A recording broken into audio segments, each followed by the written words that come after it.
Hello les rêveurs, j'espère que vous allez bien. On se retrouve aujourd'hui pour le bilan de mes lectures du mois de novembre 2020.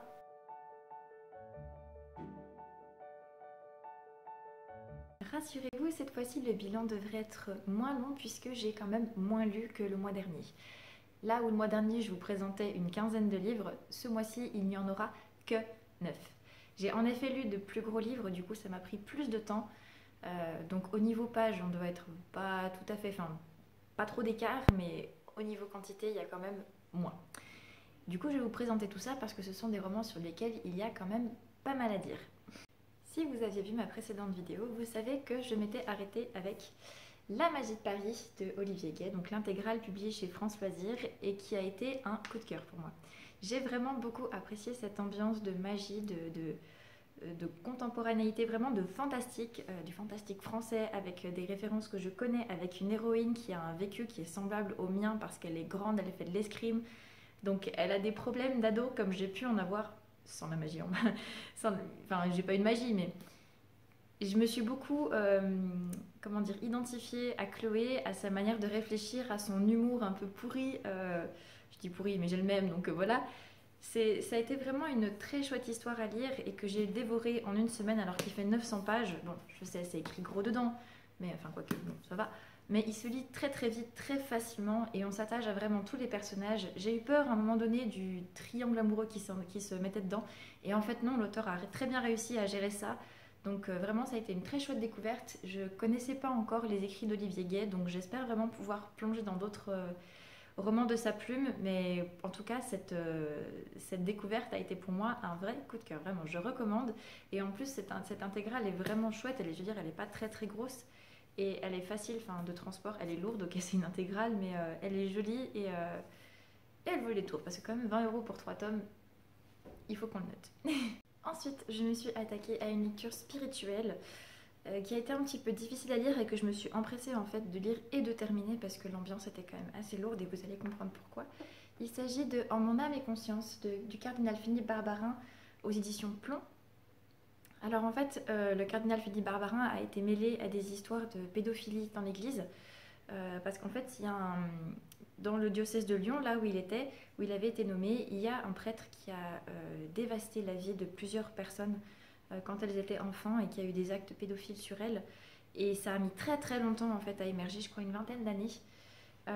Et en fait, ça a éclaté, l'affaire a éclaté sous la présence en fait du cardinal Philippe Barbarin. Et du coup, il a été accusé d'avoir volontairement caché les faits de ce prêtre, les méfaits de ce prêtre, et lui-même d'avoir été accusé de pédophilie, tout ça, vraiment d'avoir ruiné volontairement la vie de personnes, d'enfants, en taisant ce qu'il savait.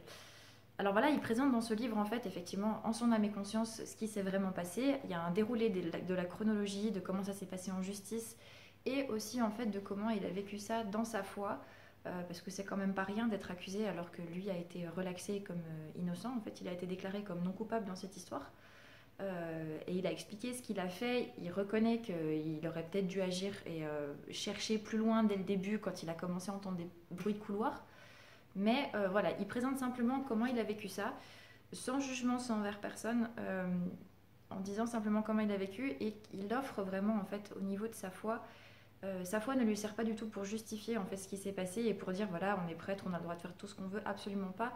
Il offre la souffrance des personnes, il offre la souffrance parce que pour lui aussi c'est une souffrance d'être arrivé, d'être nommé dans ce diocèse et de voir tout éclater comme ça, de ne pas savoir non plus fatalement comment réagir parce que je pense qu'on est toujours un peu démunis face à ça quand on se retrouve à devoir gérer ça et de devoir être quelque part diffamé par toute la presse, les gens dans la rue. Donc voilà, il présente simplement ce qui s'est passé, son point de vue et il l'offre vraiment d'un point de vue de foi, de dire voilà mes souffrances je les porte qu'on porte une croix, je ne veux pas les refuser parce que d'autres personnes, ces personnes qui ont été victimes ont déjà vécu tellement.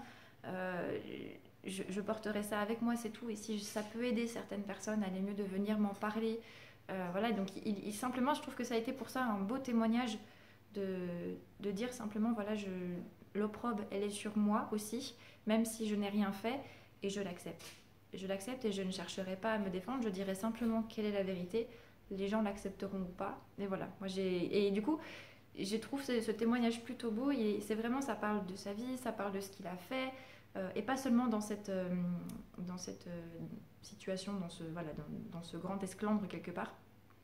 Donc c'est vraiment un livre que j'ai apprécié mais qui a été vraiment quand même très dur à lire parce que ce sujet de la pédophilie dans l'église, de la pédophilie tout court en fait est très difficile à gérer, surtout que moi maintenant qui travaille avec des enfants, c'est de toute façon affreux et on ne peut pas lire ce livre sans être, ou des choses là-dessus sans être oppressé, sans être, voilà, parce que c'est pas possible, c'est juste pas possible. Donc voilà, mais c'est un livre que je pense qu'on devrait tous lire pour se faire une histoire et ne pas se fier au jugement que la presse peut nous dire parce que parfois la presse, et même souvent la presse, déforme les propos des personnes. Donc je vous invite vraiment à le lire, même si c'est pas facile à lire. Ensuite, j'ai voulu lire un roman un peu plus léger. Alors, ça a moyen réussi, mais ça a été quand même une très chouette lecture. Il s'agit de Au petit bonheur la chance de Aurélie Vallogne aux éditions du Livre de Poche. J'ai déjà lu quelques romans de Aurélie Vallogne que j'ai beaucoup appréciés, mais pour moi, vraiment, la cerise sur le gâteau a été... La cerise sur le gâteau Non, voilà, la cerise sur le gâteau a presque été un coup de cœur pour moi, donc j'espérais vraiment lire une super histoire avec celle-ci. Je regrette pas, mais c'est vrai que l'ambiance de ce livre est bien différente de ce qu'on a dans la cerise sur le gâteau ou dans d'autres bouquins, parce que cette fois-ci, en fait, on a Jean qui se retrouve en fait chez sa grand-mère, parce que sa maman Marie a décidé d'aller faire sa vie à Paris pour qu'ils aient une vie meilleure à deux, sauf qu'elle doit partir d'abord sans lui pour trouver du travail. Donc elle le laisse chez sa maman, la mémé Lucette, et du coup les deux vont devoir apprendre à cohabiter ensemble parce que Marie va pas revenir tout de suite. Et au contraire, la situation va même s'éterniser. Du coup, on voit Jean qui commence à apprendre à vivre avec sa grand-mère.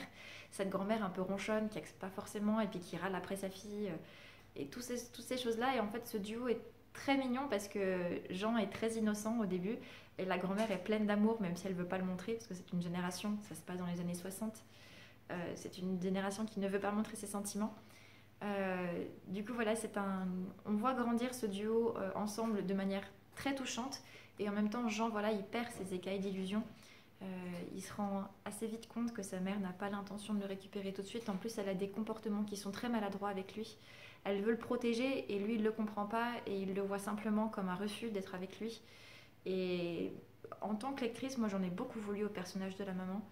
J'ai eu beaucoup de mal avec elle, même si on nous explique ses choix. J'avoue qu'on ne peut pas la juger, mais je lui en ai quand même beaucoup voulu. Et c'est pour ça que cette lecture a été un peu difficile. Les références aux années 60 sont topissimes, les personnages sont extra parce qu'ils sont très vrais. On sent qu'il y a du vécu dedans dans les phrases d'enfants, dans les répliques de la grand-mère.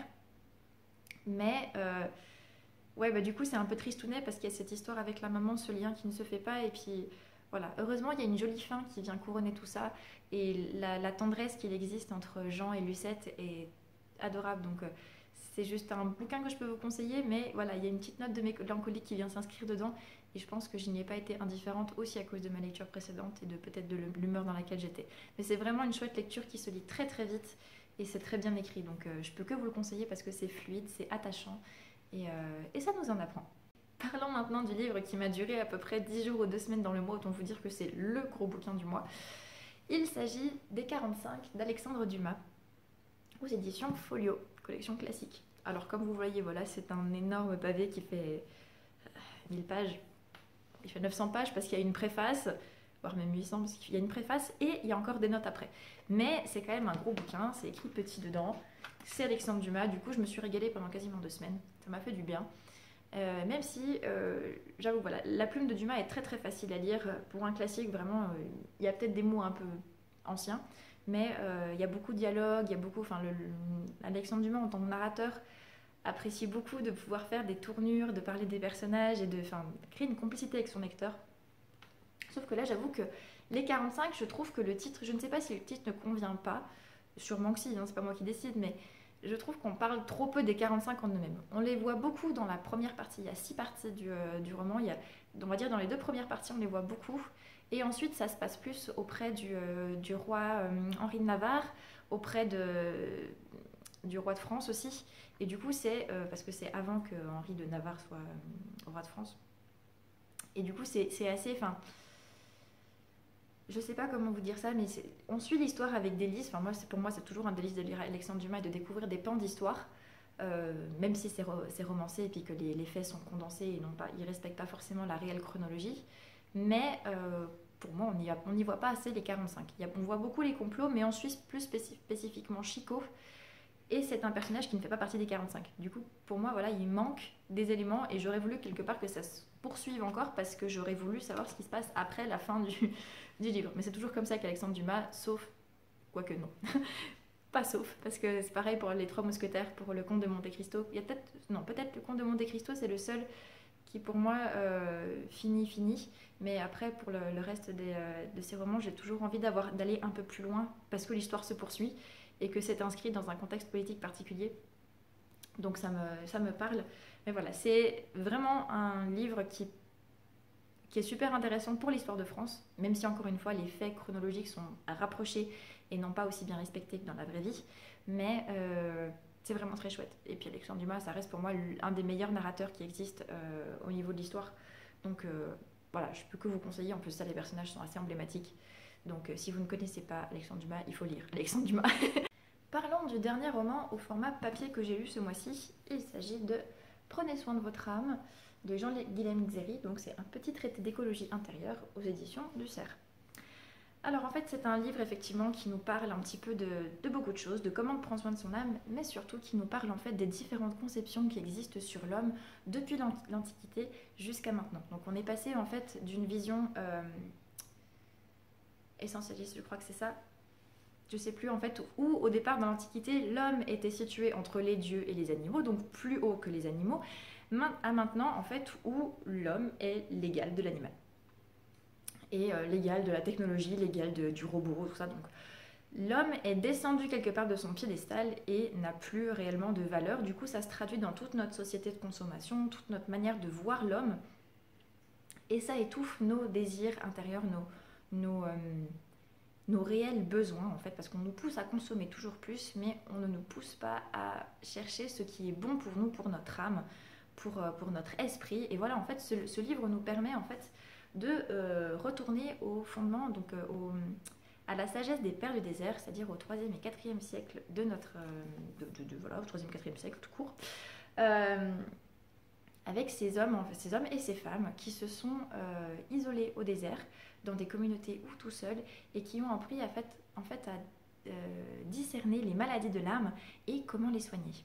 Parce que souvent, en fait, les maladies de l'âme permettent de comprendre aussi beaucoup de choses sur notre manière de vivre, pourquoi on a telle maladie, parce que parfois, on dit souvent qu'il y a des maladies, des troubles psychiques qui s'expriment dans le corps. Si vous êtes stressé, voilà, vous allez avoir mal au ventre, si vous avez les mains moites, et ça, en fait, c'est du psychosomatique. Et en fait, on nous dit aussi voilà, qu'il y a des maladies psychiques, je crois que c'est ça, qui se traduisent aussi dans notre corps et dans notre vie, voilà, nos angoisses, nos peurs, Voilà, c'est tout un travail aussi qu'on doit faire sur l'intérieur de soi.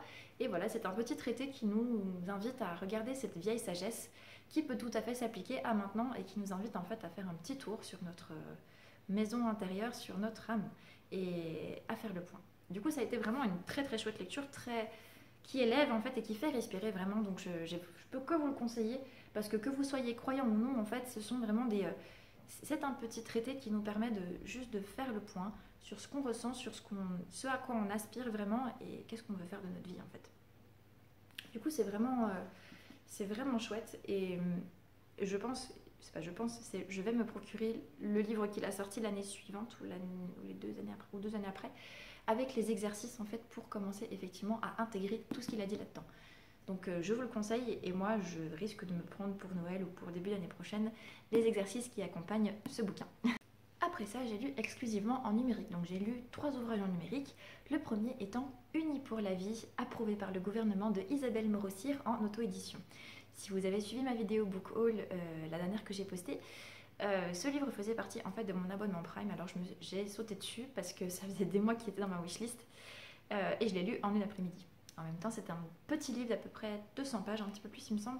Donc voilà, je me suis régalée parce qu'en fait c'est l'histoire de Amaryllis et Siegfried qui participent au programme avec un grand P dans leur pays, le Bergseeland, je sais pas que ça se prononce comme ça, mais voilà, oui c'est ça, dans ce pays-là. Et en fait, quand on participe au programme, on permet à une intelligence artificielle, je vais y arriver, de nous coupler avec quelqu'un pour s'unir pour la vie. Donc voilà, c'est un peu marié au premier regard parce que les personnes ne se voient pas avant le jour J. Ils se rencontrent à la mairie, voilà, là où va être la célébration. Je ne sais plus parler, je suis désolée.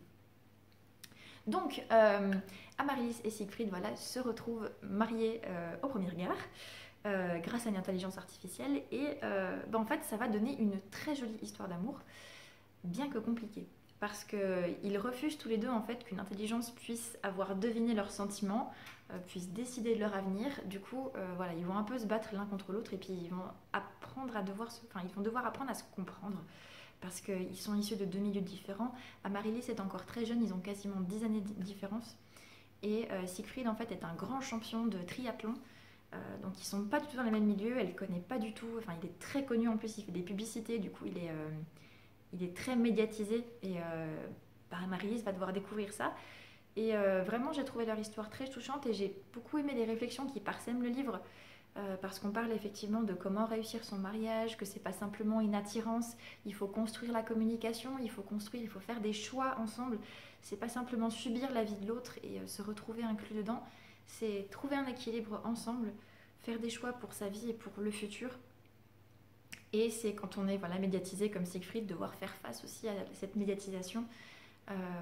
Donc voilà, j'ai trouvé ce livre vraiment touchant, vraiment sympathique, surtout qu'en plus je crois que l'auteur a créé vraiment ce pays du Bergland et qu'elle a fait des règles de vie, des paysages et tout. Je ne sais pas de quoi elle s'est inspirée, mais ça a été vraiment pour moi super sympa à lire. C'est très étoffé et pourtant, vous avez vu, le roman est très court. Mais les personnages ont de vraies personnalités, ils sont vraiment très étoffés. Donc, puis en plus, on se laisse plonger dans ces triathlons parce qu'on suit en plus Siegfried quand il fait ses épreuves. Et franchement, ça a été super, super chouette à lire. Donc, si vous voulez le lire, n'hésitez vraiment pas parce que ça vaut le détour. Ma lecture suivante a été Abyssinia, tome 1 de Alexandre Page en auto-édition. Disons déjà que cette couverture est quand même superbe, hein. On va pas se le cacher.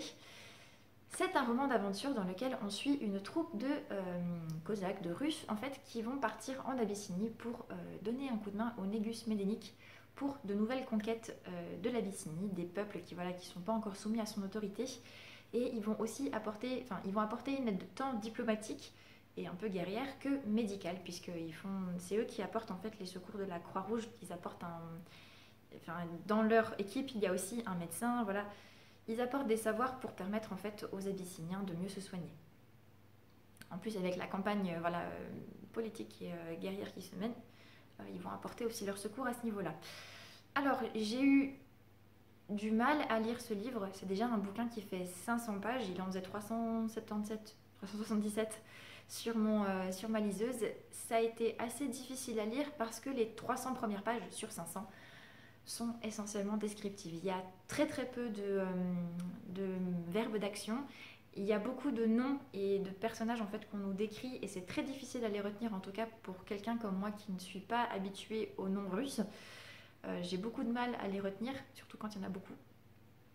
Au final, j'ai pu en reconnaître quelques-uns, hein, mais ça a été pour moi difficile au début, surtout que voilà, ils parlent peu en fait et on a presque au départ, j'ai eu l'impression que c'était un petit peu comme un manuel d'histoire où on nous présentait les faits, beaucoup de descriptions. En plus, il y avait des photos qui parsèment le livre et ça, c'est un gros point fort parce qu'on peut mieux se représenter le voyage avec les cartes, les lieux qui sont visités puisqu'il y a des photos et aussi des croquis.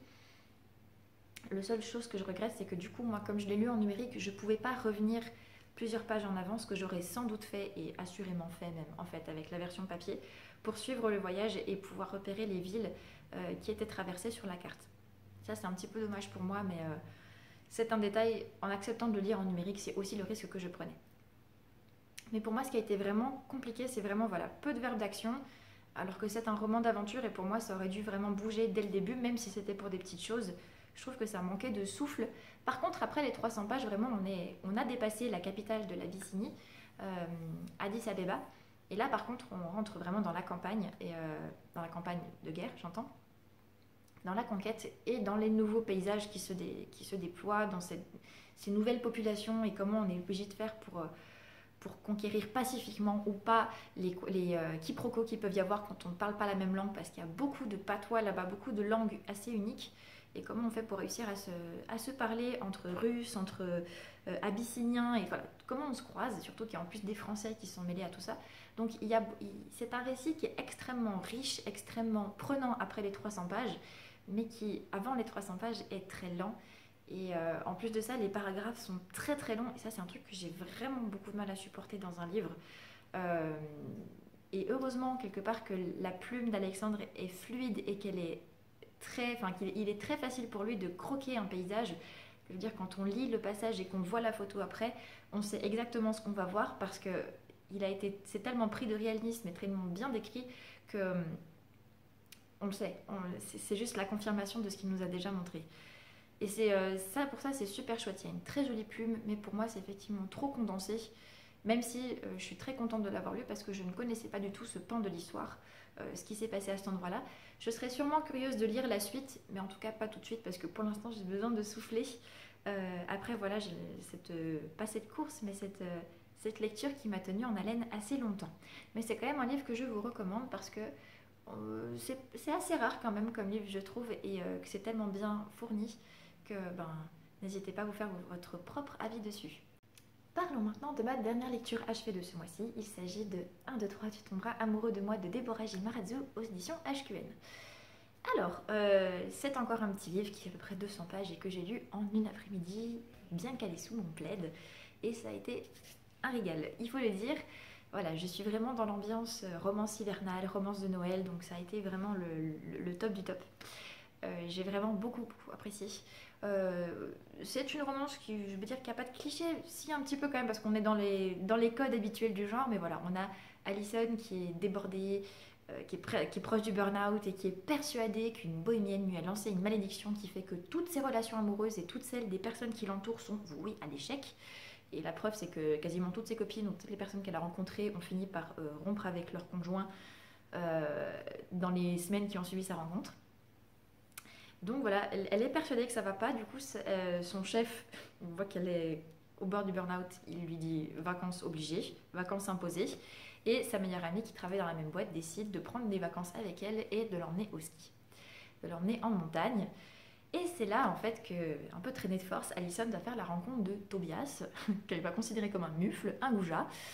Il est moniteur de ski et ils ne vont pas se laisser indifférents l'un l'autre, même si ça va être surtout, voilà, Allison ne veut pas l'admettre, parce que de toute façon elle est persuadée qu'elle est maudite, alors même pas la peine d'envisager quelque chose. Et ça va donner des répliques assez drôles, des situations cocasses, parce que du coup, Allison et sa meilleure amie vont essayer de faire du ski, sa meilleure amie sait très bien faire du ski, Allison pas du tout. Du coup voilà, elle est assez drôle parce qu'elle est nature peinture, elle ne veut pas admettre qu'elle a tort. Et pour ça, en fait, des fois, on a envie de la secouer un peu parce qu'elle est un peu de mauvaise foi. Et en même temps, on se reconnaît tellement en elle parce que devant un mec canon, on aura un petit peu mal quand même d'admettre qu'on a tort, que voilà, c'est plus facile de se défendre que d'avouer. Et on est un peu toute maladroite, voilà. Donc, si parfois son comportement est un peu poussé à l'extrême, c'est drôle. Et vraiment, cette histoire pour moi a été vraiment très chou à lire. Ça m'a fait du bien de lire juste, il se court après sans vraiment oser se l'admettre, quoique Tobias a l'air d'être bien, il sait ce qu'il veut. Du coup, voilà, c'est juste chou. Et si j'ai moins aimé, par contre, ces histoires d'ésotérisme par rapport à cette malédiction, au final, ça n'a pas vraiment gâché ma lecture. Au contraire, j'ai juste vraiment aimé du début à la fin. Donc, c'est une lecture que je vous recommande parce qu'elle se lit vite, c'est frais, ça fait juste du bien au moral. C'est une histoire d'amour dans un contexte froid, hivernal. Donc, je vous recommande parce qu'en plus de ça, la plume de Deborah J. Marazzo est vraiment très dynamique, c'est enjoué. Elle nous croque les caractères avec voilà, beaucoup de facilité et les dialogues sont assez envolés. Donc, il ne m'en fallait pas plus pour vraiment apprécier. Et enfin, le dernier livre dont j'ai à vous parler, c'est un livre dont j'ai déjà parlé le mois dernier. Il s'agit des Frères Karamazov de Dostoïevski, lu par Vincent Violette, que je n'ai toujours pas fini. Ce livre est très long. Je n'ai pas forcément eu le temps d'écouter autant que je voulais, ou je n'ai pas voulu écouter tout le temps, mais j'ai continué. Je crois qu'il me reste encore bien une quinzaine d'heures à écouter, donc j'espère le finir ce mois-ci au mois de décembre. Mais c'est une chouette lecture. Je crois que je n'aurais pu le lire qu'en version audio parce qu'il y a des passages plus longs, plus lents, moins intéressants. Enfin, je veux dire, il y a des digressions. On parle de personnages qui ne sont pas les frères Karamazov et on s'attarde sur leur vie. Et je pense qu'à l'écrit, j'aurais eu vraiment du mal, j'aurais ramé, comme pour Anna Karenine, par exemple, qui m'avait saoulée au-delà du possible. Mais là, par contre, je trouve qu'en version audio, même si c'est lent, on se laisse, voilà, on écoute, je fais autre chose à côté, je fais mon ménage, je fais d'autres trucs et ça me dérange pas. Au contraire, je me laisse, voilà, j'arrive à suivre en tout cas l'histoire, même si je m'arrête et que j'écoute que 15 minutes. J'arrive à me retrouver dedans et le fil conducteur est assez facile à maintenir, en tout cas dans cette version audio. En plus, je trouve encore une fois que Vincent Violette lit vraiment très bien. J'arrive à me repérer dans les personnages, donc c'est assez intéressant. Et je trouve encore une fois que la psychologie des personnages est bien travaillée. Donc je me demande comment ça va terminer, parce que le récit est assez lent, mais je suis quand même assez prise. Enfin, c'est normal, ça fait un mois et demi que je suis dessus. J'attends de voir ce que ça va donner, mais pour l'instant, je suis plutôt contente. Et je sais que clairement, j'ai bien fait de le lire en audio parce que je n'aurais pas réussi à le lire en papier.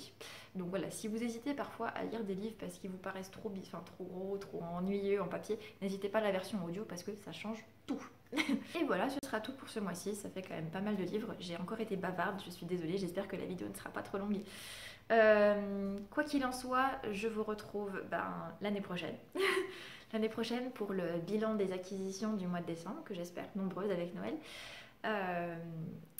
Et pour le bilan des lectures, puisque je suis déjà bien partie et que j'ai déjà lu un livre, j'en ai un deuxième en cours. Et voilà, en attendant, je vous retrouve sur les réseaux, spécialement sur Instagram, puisque je suis plus trop sur Facebook.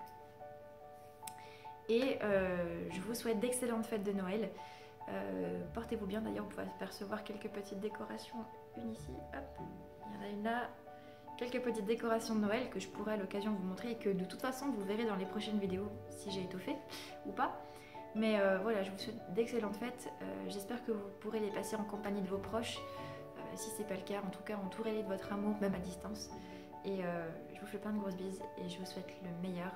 Bonne montée vers l'avant pour ceux qui préparent Noël comme moi dans l'avant. Et portez-vous bien. Faites de belles lectures et faites de doux rêves, qu'ils soient en mots ou non.